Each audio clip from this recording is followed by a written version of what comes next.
ગુજરાતમાં હવે એક એવો કાયદો ચર્ચાના કેન્દ્રમાં આવ્યો છે જે ફક્ત રાજકારણ નહીં પરંતુ સમાજના માળખાને પણ અસર કરી શકે છે. સમાન નાગરિકતા ધારો એટલે કે યુસીસી એક એવો વિચાર કે જેમાં દરેક નાગરિક માટે એક જ કાયદો લાગુ પડે, ભલે તે કોઈ પણ ધર્મનો હોય. અને હવે આ જ મુદ્દો ગુજરાતની વિધાનસભામાં પહોંચ્યો છે. વિરોધ અને સમર્થન વચ્ચે આ બિલે રાજકીય ગરમાવો વધારી દીધો છે. તો આખરે શું છે આ યુસીસી બિલ અને શા માટે આટલો વિવાદ? આવો વિગતે વાત કરીએ આ અહેવાલમાં. નમસ્કાર, હું ચિરાગ વર્ષાબેન. આપ જોઈ રહ્યા છો સ્વમાન. ગુજરાત વિધાનસભાના બજેટ સત્ર દરમિયાન આજે મુખ્યમંત્રી ભૂપેન્દ્ર પટેલ દ્વારા સમાન નાગરિકતા બિલ ગૃહમાં રજૂ કરવામાં આવ્યું છે. જો આ બિલ પસાર થશે તો ગુજરાતમાં તમામ નાગરિકો માટે એક સરખા નાગરિક કાયદા લાગુ પડશે. એટલે કે લગ્ન, છૂટાછેડા, વારસો અને સંપત્તિ જેવા મુદ્દાઓમાં હવે અલગ અલગ ધર્મના નિયમો નહીં પરંતુ એક જ કાયદો લાગુ પડશે. આ બિલમાં કેટલાક મહત્વના પ્રાવધાનોનો સમાવેશ કરવામાં આવ્યો છે, જેમ કે મહિલાઓને સંપત્તિમાં સમાન અધિકાર, લગ્ન બાદ 60 દિવસમાં ફરજિયાત રજીસ્ટ્રેશન, એક જ લગ્નને કાનૂની માન્યતા અને જો કોઈ વ્યક્તિના વારસદાર ન હોય તો તેની મિલકત સરકાર હસ્તક જવાની જોગવાઈ. સરકારનો દાવો છે કે કાયદાથી ખાસ કરીને મહિલાઓને વધુ ન્યાય અને સુરક્ષા મળશે.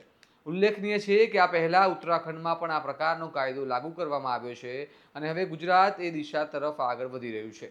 બિલ રજૂ થતાં પહેલા જ નાયબ મુખ્યમંત્રી હર્ષ સંઘવીએ આને ઐતિહાસિક ક્ષણ ગણાવી હતી. પરંતુ બીજી તરફ આ બિલને લઈને ભારે વિરોધ પણ જોવા મળી રહ્યો છે.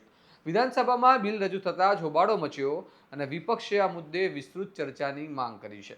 તેના પગલે વિધાનસભાના અધ્યક્ષ દ્વારા આવતીકાલે ચર્ચા માટે સમય ફાળવવામાં આવ્યો છે. બિલનો વિરોધ ખાસ કરીને મુસ્લિમ સમાજ તરફથી નોંધાયો છે.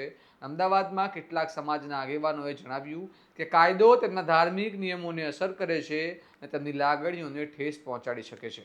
બીજી તરફ આમ આદમી પાર્ટીના ધારાસભ્ય ચૈતર વસાવાએ પણ આ બિલનો વિરોધ કર્યો છે અને તેમણે આક્ષેપ કર્યો છે કે આ કાયદો રાજકીય હેતુસર લાવવામાં આવ્યો છે અને આવનારા સમયમાં આદિવાસી પરંપરાઓ પર પણ તેનો પ્રભાવ પડી શકે છે. આ રીતે એક તરફ સરકાર આ બિલને સમાનતા અને મહિલાઓના હિત માટેનું મહત્વપૂર્ણ પગલું ગણાવી રહી છે, તો બીજી તરફ વિરોધ પક્ષ અને કેટલાક સમાજો તેને પોતાના અધિકાર અને પરંપરાઓ માટે ખતરો ગણાવી રહ્યા છે. હવે સૌથી મહત્વપૂર્ણ વાત એ છે કે આવતીકાલે વિધાનસભામાં આ બિલ પર શું ચર્ચા થાય છે અને શું આ બિલ પસાર થઈને ગુજરાતમાં યુસીસી લાગુ થાય છે કે નહીં. તો આપનું શું માનવું છે? શું એક દેશ અને એક રાજ્ય માટે એક જ નાગરિક કાયદો યોગ્ય છે કે પછી વિવિધતા ધરાવતા સમાજમાં અલગ અલગ નિયમો જાળવવા જોઈએ? અમને કમેન્ટ કરીને જણાવો અને આવા જ વિશ્લેષણાત્મક સમાચાર માટે સ્વમાનની ચેનલને સબસ્ક્રાઇબ કરવાનું ભૂલતા નહીં. નમસ્કાર.